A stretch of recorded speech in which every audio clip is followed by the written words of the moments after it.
Hi guys, I received a Mother's Day gift from my spouse.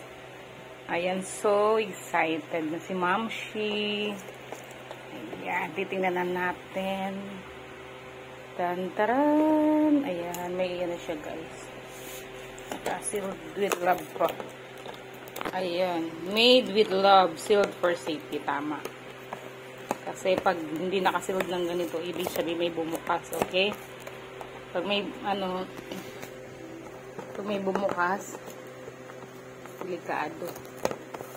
Baka may naglagay ng kung ano, di ba? Ayan. Tingnan natin, guys. Ayan, so suspense pa. Taradada! Wow! Maligayang araw, nanay. Happy Mother's Day kay nanay. Ayan. Ayan, Ate Shasha, mag-dessert na tayo. Thank you, tatay. Maraming salamat. Love, tatay and Shasha. Ayan, salamat sa effort always, tatay. We love you always. Ayan. Take good care always.